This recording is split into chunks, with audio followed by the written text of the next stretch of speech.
सत्सङ्कल्पा।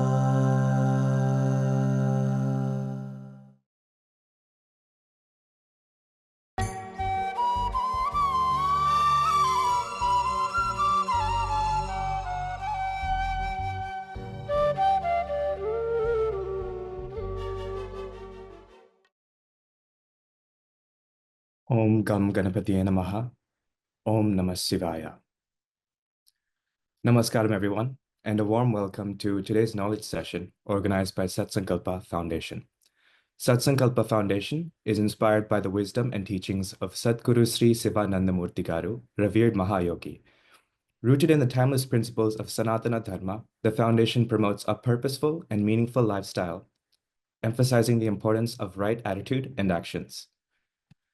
One of the Foundation's key initiatives is its Knowledge Sessions, a platform designed to share the profound insights of our seers, sages, and spiritual masters.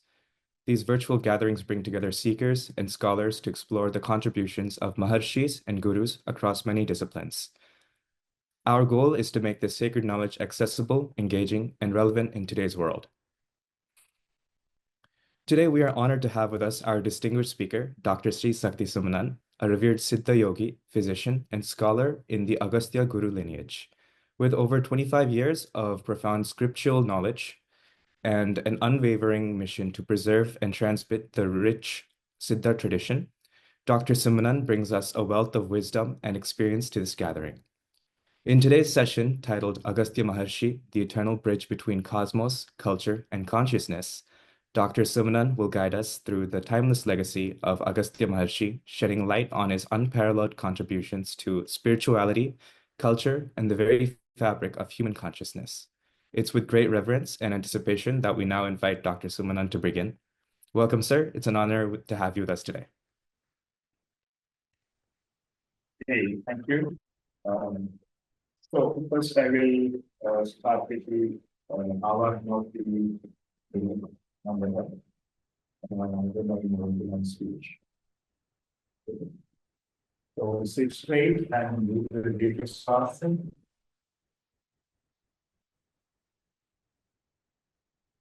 Guru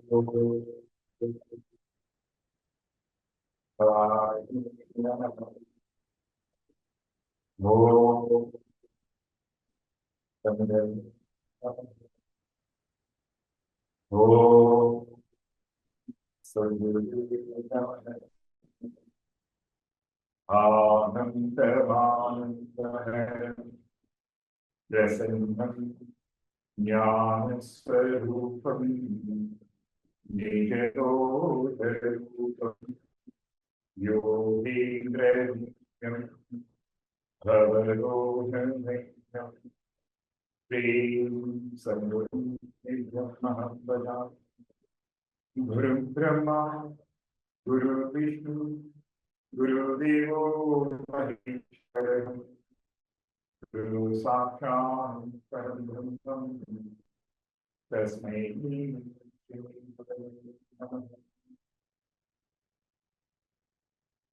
Agastya Satya Sahityam Acharayam Anandananda Chitruvam Amoyamuyamashtahe Sarvabhangala Sambhudam Sadashme Mukhamrujam Sarvakasham Sanidhyam Manashadgurum Mashtahe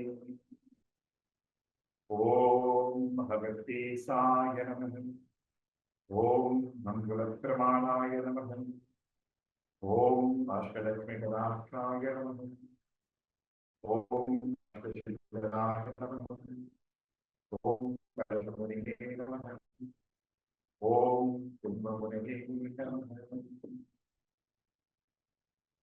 Om Maim Hrim Shrim Simham Mam Hum Pahatara Hati Saya Namaha Om Maim Hrim Shrim Simham Mam Hum Pahatara Hati Saya Namaha Om Maim Hrim Shrim Simham Mam Hum Pahatara Hati Saya Namaha Om Maim Hrim Shrim Simham Mam Hum Pahatara Hati Saya Namaha Om Main Hri Simham Mahasana Bhakti Sayanam.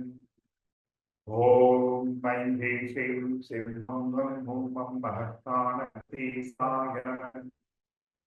Om Main Hri Simham Mahasana Bhakti Sayanam. Om Main Hri Simham Mahasana Bhakti Sayanam.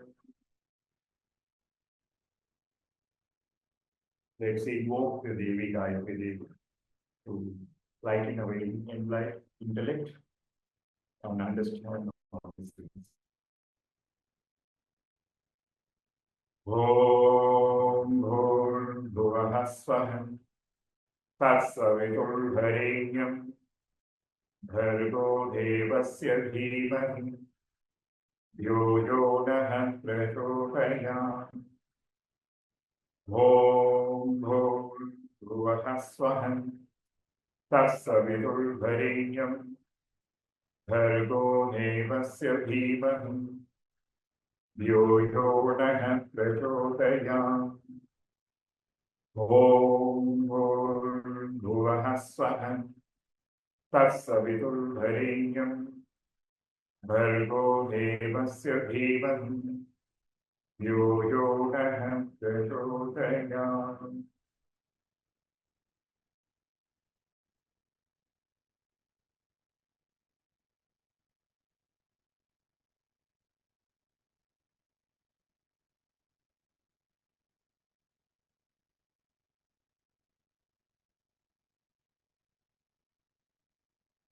We seek the blessings of the Venerable Maharshi Agastya Maharshi and daily to guide us to understand all these things. Okay, so Vanakkam to all. The today's session is the title is Sri Agastya Maharshi, the consciousness, culture, and the cosmos. So these three things. First, I like to rearrange. First, we will discuss about the culture. What are the information available about Sri Agastya Maharshi in our scriptures? Then we will move into the connection between the cosmos. Then finally, we will come to the consciousness as well. So before moving into these informations, first I want to introduce a kind of a framework to understand this knowledge. Okay, so why we need Rishi in our life? Okay, so in our culture, what is the significance of the Rishi? And it's related to the upliftment of consciousness. Okay, so according to our shastras, we all born as a human, right? Then we born with the human consciousness. So what it means by the human consciousness is clearly defined by the Patanjali Maharishi. So being a human, we have Panchakileshas. Okay, so that is our nature. That means the avidya, then ahankara, asmita, then ego, then the raha, dvesha, then like and the dislikes, and finally is a bhaya. Right? So the bhaya means the fear. Right? So these are the five primary forces which push the human to have a life in the earthly lives. Okay. So this is we can tell as we can understand with the adharas. The human subtle system have the shadadharas, six adharas. Muladhara, Swadhisthana, Manipuraka, Anahata, Visuddhi, and Anand. So these conscious, when you expand or elevate your consciousness, you are moving when you are moving in the high, like when you are moving into the higher consciousness. First point you achieve in your early life. Okay, so being you are in the Muladhara, you are driven by these Panchakilesha forces. So you are hungered to control, and you are moving to have a power, right? Power. So that is the first aspect. So we want to overcome all these struggles and all. So this is a kind of a Muladhara consciousness. So from this, you are elevating into the desire level. That means I want to achieve something in my life. So I'm having a passion, right? So I want to expand. I want to do something. So some drive, the passionate drive, this will move the consciousness into the Swadhisthana. Right? Swadhisthana, or you become a sort of a creative person and you want to achieve the pleasure and you want to experience the pleasure, and all these are Swadhisthana consciousness. So then when you move to the next level, you will have the Egarkam. That Egarkam is the concentrated mind, and you will start to focus something and you will start to do something mostly. Your focus and the concentration, you develop your higher mind. From the lower, you are developing the higher mind, that is Manipuraka. So the third level of expanded consciousness is the Manipuraka consciousness. So in this level, you develop the higher mind, and you will start to focus and develop the concentration. So when these three are given, or to guide these three levels, we are having three Vyagriti in the Gayatri mantra. So the idea of the Gayatri mantra is to expand or connect our intellect with the divine. Okay, so when you say Om Bhur you are connecting to these three levels. You are infusing the Savita's life into these three. These are the three important aspects of our human normal earthly life. So when you complete this earthly life desires and all, now you start to expand. Your anahata is expanding. Then you become more into the service oriented to help others, and then your heart is opening. Then you show the love and all, and you're really entering into the spiritual life. Okay, spiritual life. That is the anahata. So when move from the anahata to visuddhi, you become clear on the knowledge and your purified mind and all. Mostly you become the visuddhi. So these five levels are the five pillars of the human society. So first the Mooladhara, when you become strong in Mooladhara, mostly these people are the power controllers we call as the politicians. So when it comes to the passionate people who give the wealth to the society, we call them as entrepreneurs and the business people. So those people are expanding their consciousness into the Swadhisthana. So further, when the highly developed, concentrated mind, these people become technicians, scientists, and who are the technical people who rely on the mind powers and all. So further, when they expand, they become an artist, musicians, actors, and who serve through the art and give the pleasure to others. These people are art. That is the anahata people. And when it comes to the Visuddhi, they are the teachers and the professors who guide the society and all. But still, these five are not spiritual. Okay, spiritual. Further from this level, if the human expanded the consciousness, he will move into the Anya Chakra, that called the yogi. Okay. So the idea, what now the present days, we have a great teachings of Swami Vivekananda and Sri Aurobindo. So both give the clear vision to the humanity. All these five levels guided, or all these five pillars need to be a yogis. Then only human can move into the divine. Okay, so that is the idea of the Rishi cultures. Why we want to promote the Rishi culture. So all these five pillars of the society need the yogis. The artist, but he must be a yogi. Scientist, but he must be a yogi. So the conscious need to be in the anahata. So how to elevate all these conscious into up to the anya, up to the anya level, right? We need somebody who is in the subtle, right? The subtle, who can give the knowledge to us. So that is the Rishi. Okay. So Rishi means who can see the subtle knowledge. Drishtas, mantra drishtas are Rishis. So whatever Shastra says, due to the heavy tapas, right? The heavy tapas who born as a human being, elevated their consciousness and go beyond this anagata level and downloaded the cosmic knowledge, and gave, those knowledge are gave in a vak, right? So through the mantras to us, other people, we call as the rishis. Okay, so the first part, the Maharishi, the Rishi, we need to understand who are the rishis. The rishis who elevated their consciousness from the human body and saw the cosmic knowledge from the divine and they downloaded and they gave it as a vak, that means the mantras, right, to us. So now rishis gave the mantras to us to obtain the divine knowledge or elevate our consciousness.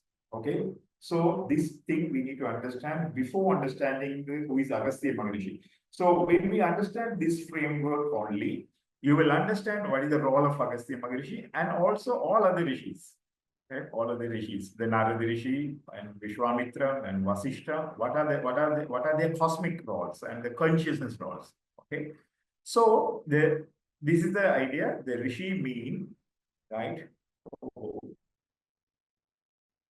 You, I can hear perfectly. The audio is not gone. I can hear yeah, perfectly. you may be having the bad issues, but from my side, it's okay. Okay, right. So somehow you will get the recordings. Therefore, I will go through. So if anything, you can see go through the recordings. Okay. So the rishis we need to download the higher wisdoms. Okay, higher wisdoms. So further, if you want to understand in detail about the rishis, so the primary in our culture, the Gayatri mantra is the primary mantra for a basic to understand all the things. Okay, so Gayatri mantra have the 24 aksharas. These 24 aksharas are related to the 24 rishis. All these 24 rishis are related to the 24 stream of the knowledge. So that's why it's all came from the Devi. That's why we call Devi as a Veda Mata, the mother of the knowledge. So who gave the knowledge to the human are the rishis. Okay, rishis. So in these 24 rishis, which belong to my lineage, so we Agastya Maharshi, we are going to talk about him, right? The Agastya Maharshi. So this is first you understand this framework. Now we are going to move to the Agastya Maharshi, right? So Agastya Maharshi. Who is Agastya Maharshi? So in our scriptures we have the Veda, right? The Veda reference about the Agastya in the Veda, and the Puranas, and 18 or some of the key Puranas have the reference about Agastya Maharishi. And also Idihasa, Ramayana, and the Ramayana, the Agastya is involving directly with Rama as a guru for the Shiva Upasana, Pasupata Upasana. It's called as a Shiva Gita. The Mahabharata, the Lomesha Rishi is explaining about the Agastya to the Pandavas. Okay, so Pandavas. So we will first discuss about this information. So then you will get what is the role of Agastya and all. So the Puranas will give some sort of stories which have some subtle meanings for the human knowledge. Okay. So before that, what is the meaning of the Agastya? Okay, so Agastya, and also finally we will talk about very unique information in the Tamil Siddha tradition. Okay, so Agastya is a key rishi of the Tamil Siddha tradition, and Siddha, generally we call it as a Siddha medicine. But Agastya not only he's not only talking about this medicine, he's talking about the yoga, jnana, and mantra shastras also. So that framework finally I will explain what are the information from the Tamil Siddha lineage, which is unique. Okay, unique to the maybe it is a lineage knowledge you can take as a special information from this session only. Right.